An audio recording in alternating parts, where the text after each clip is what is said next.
পূবের কলমে আপনাদের সকলকে স্বাগত জানাচ্ছি। আমি জুইফা আপনাদের সঙ্গে।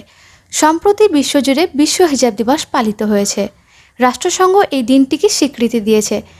বিশ্বব্যাপী কম বেশি 140টি দেশে এই দিনটি পালন করা হয়, কিন্তু ভারতের মতো ধর্মনিরপেক্ষ দেশে হিজাব পরা নিয়ে এখনও দিনের পর দিন ইস্যু হচ্ছে।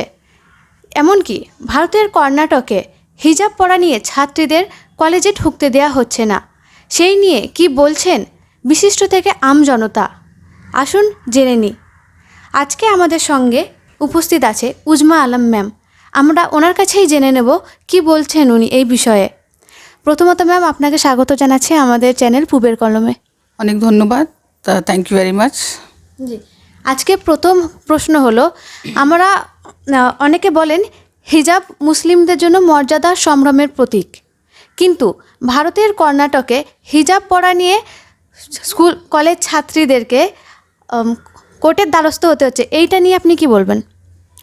দেখুন, হিজাব is a part of Islam, আর এটা আমাদের একটা আইডেন্টিটি আছে। আমরা যখন হিজাব পড়ি আমরা খুব প্রোটেক্টেড ফিল করি, আর এটা it is one of the part of the essential part of the religion. তো হিজাব নিয়ে যে এখন কর্ণাটকাতে হচ্ছে, এটা খুব ভাবার বিষয় আছে, কারণ এটা very upsetting. Children going to school with hijab are not allowed to attend the classes is very disrespectful towards the students. ये होना नहीं चाहिए, क्योंकि हम जिस कंट्री में रहते हैं हमको एक इजाज़त मिलती है, एक संविधान की तरफ से हमारे कॉन्स्टिट्यूशन 26 में हमको एक इजाज़त है कि अपने रिलीजन को प्रोपोगेट कर सकते हैं, फॉलो कर सकते हैं, उसको प्रैक्टिस कर सकते हैं। लेकिन अभी उडुपी में इससे पहले भी लड़कियां स्कूल में हिजाब पहन कर जा रही थी। अचानक से ये इशू रेस किया गया कि लड़कियां हिजाब पहन के नहीं आ सकती हैं, तो ये बहुत शर्मनाक है। हिजाब से और एजुकेशन से कोई मतलब नहीं है। कॉलेज एक ऐसा इंस्टीट्यूशन है, वो भी गवर्नमेंट कॉलेज एक ऐसा इंस्टीट्यूशन है जहाँ बच्चे अपनी मर्ज़ी से ड्रेस पहन सकते हैं। जब हम स्कूल में जाते थे तो हम स्कर्ट ब्लाउज पहनते थे, हमने तो वहाँ कभी हिजाब का कोई मुताला ही नहीं किया, कभी हमने रिक्वेस्ट नहीं की कि हमको हिजाब पहने दीजिए। हम कॉन्वेंट स्कूल में गए, हम छोटे थे तो हम अपने स्कूल का जो यूनिफॉर्म था हम पहनते थे। और अभी भी देखिए, उडुपी में जो लड़कियां हैं जो हिजाब पहन के जा रही हैं, वो प्रॉपरली कॉलेज का यूनिफॉर्म जो है वो पहन के जा रही हैं। उसके साथ वो एक दुपट्टा ओढ़ती हैं, वो दुपट्टा वो सिर्फ कंधे पे नहीं डालकर वो सर पे डालकर जा रही हैं। तो इससे एडमिनिस्ट्रेशन को या किसी भी मैनेजमेंट को इससे कोई परेशानी नहीं होना चाहिए। और हिजाब से है क्या परेशानी? अगर बच्चियाँ स्कूल जा रही हैं, सब एजुकेशन बच्चियाँ हैं, सब अच्छे से पढ़ रही हैं, हिजाब पहन के जा रही है, तो इससे परेशानी क्या है? वो एजुकेशन तो हासिल कर रही हैं, वो तो अच्छी एजुकेशन हासिल कर रही हैं। ऐसा नहीं कि हिजाब पहन के उनका सर बंद हो गया है, वो समझ नहीं पाती हैं, या वो आउटडेटेड फील करती हैं, या उनके कॉन्फिडेंस में कोई कमी है। ऐसी तो कोई बात नहीं है। हिजाब पहन के भी वो कॉन्फिडेंटली स्कूल जा रही हैं, कॉलेज जा रही हैं, एजुकेशन हासिल कर रही है, एग्ज़ाम्स दे रही हैं और अच्छे मार्क्स से पास हो रही हैं। तो हिजाब से प्रॉब्लम क्या है, पहले ये तो पता चले कि क्या प्रॉब्लम हो गया हिजाब से अचानक। इससे पहले तो कभी इस तरह का कोई प्रॉब्लम था नहीं, बच्चियाँ जा रही थी। तो ये पहले जानना बहुत ज़रूरी है कि क्या हो गया। হিজাব কি সত্যি পড়াশোনার উন্নতির প্রতিবন্ধক? नहीं, हिजाब से पढ़ाई में कोई रुकावट नहीं आती है।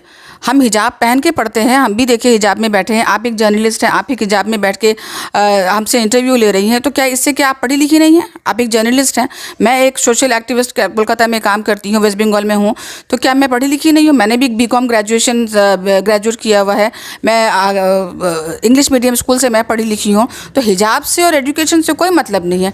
मेरा सर बंद है, वो भी out of respect, out of dignity, लेकिन मेरा दिमाग बंद नहीं है। मैं दिमाग से काम कर सकती हूँ, मैं हिजाब में पूरे तरीके से काम कर सकती हूँ, सारा कुछ कर सकती हूँ, तो इससे कोई रुकावट नहीं है। और हिजाब ऐसा नहीं है कि हम पर कोई एम्प्लीफाई करता है या हमको कोई फोर्स करता है, हमको कोई ऑपरेशन है हिजाब में। हम हिजाब अपनी मर्ज़ी से पहनते हैं, क्योंकि अल्लाह का हुक्म है। अल्लाह ने कहा है कि हिजाब पहनो, इस वजह से हम पहनते हैं। मेरे फादर या मदर या मेरे भाई, कोई मुझे ज़बरदस्ती नहीं पहनाता। जो लड़कियां कॉलेज जा रही हैं वो भी अपनी मर्ज़ी से पहन के जा रही हैं, उनको फोर्सफुल नहीं है। बड़ी होते हैं बच्चे, तो बच्चे जब अपने रिलीजन को समझते हैं, तो जब पता चलता है कि it is a part of the religion, तो इस वजह से लोग अपने आप को एक रिलीजन के दायरे में लाने लगते हैं। इससे कोई रुकावट वाली कोई बात नहीं है। हिजाब पहन के जो आप अगर देखिएगा, तो जो हाफिज़ कुरान होती हैं, तो वो हिजाब पहन के करती हैं, तो उनका दिमाग उससे ज़्यादा तेज़ चलता है। मतलब कुरान शरीफ बंद करके कुरान शरीफ को पूरा आपको रिसाइट करके सुना देंगी। तो एजुकेशन और हिजाब से कोई मतलब नहीं है। এই যে হিজাব পরা নিয়ে স্কুল বা কলেজের ছাত্রছাত্রীরা হেনস্থার শিকার হচ্ছে, তাতে কি তাদের পড়াশোনায় কোনো ক্ষতি হচ্ছে না? देखिए, ये यंग बच्चियां हैं, ये यंग बच्चे हैं, उनको बिल्कुल अगर इस तरह से इस मैटर को बिल्कुल पॉलिटिकल रंग दिया जा रहा है। और अभी मैं एक इंटरव्यू देख रही थी जहाँ पे सैफरन रंग के बच्चे लोग स्कार्फ पहने हुए थे, जिसमें लड़कियां भी थी लड़के भी थे। तो उनसे इंटरव्यू वाली पूछ रही थी कि क्यों तुम लोग पहन रहे हो, कहाँ से स्कार्फ आया, तो उसका भी जवाब नहीं दे पा रहे थे। तो इसका मतलब ये है कि वो जब जवाब नहीं दे पा रहे तो इसका मतलब कि उनके जहन में है ही नहीं, उनको बस उस्काया जा रहा है कि तुमको ये करना है, तुमको सैफरन का स्कार्फ पहन के जाना है। कोई किसी ने ला के दे दिया होगा और इतना समझा दिया कि बोल दो कि हम खरीदा है या हम घर से लेकर आए हैं, लेकिन ऐसा नहीं है। क्योंकि बच्चे अगर अपनी मर्ज़ी से करते हैं, कॉन्फिडेंटली करते हैं, तो वो उस मीडिया पर्सन को जवाब देते हैं कि वो क्यों पहन रहे हैं स्कार्फ, क्यों वो स्कार्फ अचानक से पहन के चले आ रहे हैं। लेकिन ऐसा अगर आप देखिएगा इंटरव्यू, तो बच्चे उसका जवाब ही नहीं दे पा रहे हैं। फिर मैंने देखा कि सैफरन पहन कर एक लड़कियाँ भी मतलब सैफरन स्कार्फ पहन कर चली आई हैं। तो वो जो लड़कियाँ जो पहन कर आई हैं, तो मैं लड़कियों से ये पूछना चाहती हूँ कि आप तो दुपट्टा ओढ़ी हुई हैं, आप स्कूल के यूनिफॉर्म में दुपट्टा ओढ़ी है, तो अलग से सैफरन स्कार्फ पहनने का क्या मतलब आप लोग उसको पॉलिटिकल रंग दे रहे हैं, उसको पॉलिटिकली आप उसको उछाल रहे हैं और उसको एक कम्युनल डिसबैलेंस करने की कोशिश कर रहे हैं। जो कम्युनल हार्मनी कभी हुआ करती थी उसको आप ख़राब कर रहे हैं। अगर आपको रियली स्कार्फ पहनना है तो आप दुपट्टा ओढ़ी हुई हैं, अगर आपको सैफरन ही दुपट्टा ओढ़ना है तो आप दुपट्टा ओढ़िए सैफरन, कोई पाबंदी नहीं है। जैसे लड़कियाँ जो हिजाब पहन कर आ रही हैं, देखिए आप उनका जो स्कार्फ है वो स्कूल के यूनिफॉर्म से मैच करता हुआ स्कार्फ है। और जो नॉन मुस्लिम लड़कियां हैं जो दुपट्टा पहनी है उसी रंग का दुपट्टा ओढ़ी है। बस फ़र्क ये है कि उन लोगों ने दुपट्टे को कंधे में लेकर रखा हुआ है और लड़कियों ने उसको हिजाब की तरह पहन के रखा है। बिकॉज इस्लाम में हमको हुक्म दिया गया है कि जब तुम निकलो तो अपने आप को हिजाब पहन कर निकलो, बस यही फ़र्क है। और इस पॉलिटिकल माइंड को पोल्यूट नहीं किया जाए, बिकॉज अगर पॉलिटिकल माइंड को इस तरह से पोल्यूट किया जाएगा तो बच्चे पढ़ाई लिखाई नहीं करेंगे और इन सब मामलों में उलझ के रहेंगे। एजुकेशन का ज़माना है, बच्चे एजुकेशन से ही आगे जा सकते हैं, रिलीजियस पॉलिटिक्स करके कोई भी आगे नहीं जा सकता। ये वक्ती है, ये वक्ती लड़ाई है, वक्त का झगड़ा है, लेकिन इसके आज से आगे नहीं जा पाएगा। जब तक बीजेपी है आप लोग कामयाब रहेंगे, जब बीजेपी ख़त्म हो जाएगी तो फिर आप लोग भी ख़त्म हो जाएंगे। तो इस तरह से पॉलिटिक्स नहीं कीजिए और बच्चों को पोल्यूट नहीं कीजिए। ভারতের সংবিধান কি ভারতের নাগরিকদেরকে পছন্দসই পোশাক আশাক পরার সম্মতি দেয় না? সেটা নিয়ে আপনি মুসলিম সমাজকে বা মুসলিম ছাত্রীদেরকে কি বলবেন? देखिए कॉन्स्टिट्यूशनल राइट है हमारे इंडिया में। कॉन्स्टिट्यूशन बोलकर एक किताब है जो बाबा राव अंबेडकर साहब ने लिखी थी, जिसमें रूल्स एंड रेगुलेशंस है अलग अलग लोगों के लिए, अलग अलग कम्युनिटी। बिकॉज इंडिया जो एक कंट्री है वो एक हिंदू राष्ट्र नहीं है, वो एक सेक्युलर कंट्री है जहाँ पे हर मज़हब के लोग रहते हैं। हिंदू हैं, क्रिश्चियन हैं, सिख हैं, चाहे नेपालीज़ हैं, मराठी हैं, बहुत सारे हैं। सब हिंदू का कैटेगरी में नहीं आते, सबके अलग अलग रिलीजन है। साउथ इंडियन हिंदूज़ अलग हैं, तो सबका मान्यता अलग है। तो उस कॉन्स्टिट्यूशन में सबके लिए प्रोविज़न है और आर्टिकल 26 में प्रोविज़न है कि आप अपने रिलीजन को फॉलो कर सकती हैं, प्रोपोगेट कर सकती हैं और उसको आप अपनी मर्ज़ी से कपड़ा पहन सकती हैं। कॉलेजेस में अलाउड होता है कि हम भी जब कॉलेज गए थे तो कोई ड्रेस कोड नहीं हुआ करता था, हम जो मर्ज़ी आते थे पहन के जाते थे। जिसको जीन्स पहनना है पहने, जिसको स्कर्ट ब्लाउज पहनना है पहने, लेकिन जिसको शलवार जब्बर पहनना है पहने, जिसको हिजाब पहनना है। मैं भी चादर पहन के स्कूल कॉलेज जाया करती थी, मैं भवानीपुर कॉलेज में पढ़ती थी, मैं चादर पहन के हिजाब करके जाती थी। तो कोई पाबंदी नहीं है, कॉन्स्टिट्यूशन हमको ये राइट देता है, इस वजह से हमको ये राइट मिला हुआ है। अभी की जो राजनीति है वो हमारे सारे राइट्स को छीनना चाहती है, हर चीज़ को पॉलिटिकली, बिकॉज इनके पास कोई एजेंडा नहीं है, इनके पास कोई काम का मुद्दे की बात नहीं है, कोई जॉब की बात नहीं है।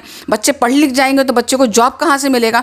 तो इसीलिए बच्चों को उलझा रहे हैं कि तुम लोग पढ़ो लिखो नहीं, यही सब करो। तो तुम लोग जब पढ़ो लिखोगे नहीं तो फिर तुमको जॉब की ज़रूरत ही नहीं पड़ेगी। तुमको जब जॉब की ज़रूरत नहीं पड़ेगी तो तुम मेरे पास मांग करने नहीं आओगे, तुम इसी में उलझे रहोगे। तो ये एक बस राजनीतिक मुद्दा है हिंदू मुस्लिम करने का, क्रिश्चियन मुस्लिम्स का हिंदू करने का, और कुछ नहीं है ये। আমরা ভারতের মতো এই দেশ থেকে কিভাবে ঘৃণা বিদ্বেষ দূর করতে পারবো সেটা নিয়ে কি বলবেন?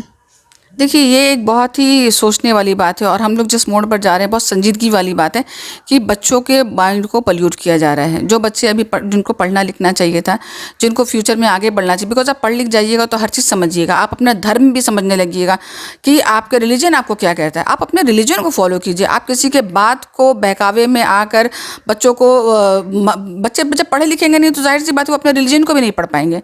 तो बच्चे जब खुद पढ़ लिख जाएंगे तो बच्चे अपने रिलीजन को समझेंगे। देखिए पढ़े लिखे आदमी इन सब दंगों में नहीं है। पढ़े लिखे आदमी अपने काम में हैं और अपने रिलीजन को वो पीसफुली प्रैक्टिस करते हैं। इससे पहले भी हिंदू मुस्लिम क्रिश्चियन सब यहाँ को एग्जिस्ट करते थे और बहुत पीसफुली एग्जिस्ट करते हैं। कहीं अलग होता होगा, कभी झमेला कभी हो गया, लेकिन ऐसे हम लोग बहुत पीसफुली रहा। अभी जिस मुद्दे को जिस तरह से उछाला जा रहा है ये बहुत ही खतरनाक मोड़ लेगा और हम लोग भी इस बात को लेकर काफ़ी संजीदगी से सोच रहे हैं कि इंडिया के कॉन्स्टिट्यूशन में जो प्रोविज़न है उसको हम लोग और हमारे राइट्स जो बनते हैं एज एन इंडियन, उसको हम लोग कैसे किस माने एक पीस अमन अशांति रहे इस हम हमारे हुकूक को हम उसको ले सकें। तो ये मुद्दे को हम लोग भी बहुत गहराई से सोच रहे हैं कि इससे हम लोग क्या कर सकते हैं और कैसे पीसफुली इस सोल्यूशन को सॉल्व किया जाए। और ये सोल्यूशन पढ़े लिखे लोग ही सॉल्व कर सकते हैं। ये जाहिल पॉलिटिशियंस या जो मुफाद अपने बेनिफिट में सोचने वाले सेल्फिश पॉलिटिशियंस लोग नहीं सोच सकते। सेल्फिश पॉलिटिशियंस का काम है या सेल्फिश लोगों का काम है कि आपस में लोगों को लड़ा दो और हम बैठ के वहाँ पर आराम से राज करेंगे। वही हो रहा है अभी। अगर हम सबके बारे में सोचें तो हम सोचते कि हमारे बच्चे पढ़े लिखें, बिकॉज कोई भी नहीं चाहेगा कि हमारे बच्चे लड़ाई झगड़े में शामिल हो या इस तरह से रास्ते में उतर कर जब उनकी उम्र है कि वो कॉलेज जाएं, पढ़ाई लिखाई करें, तो हमारे बच्चे उस उम्र में रास्ते में बैठकर प्रोटेस्ट करें और हिंदू मुस्लिम करें। This is very bad situation और बहुत वर्स्ट सिचुएशन है और बहुत कंसर्निंग सिचुएशन हम लोगों के लिए भी और इंडिया के सेक्युलर कल्चर के लिए भी। जी, थैंक यू।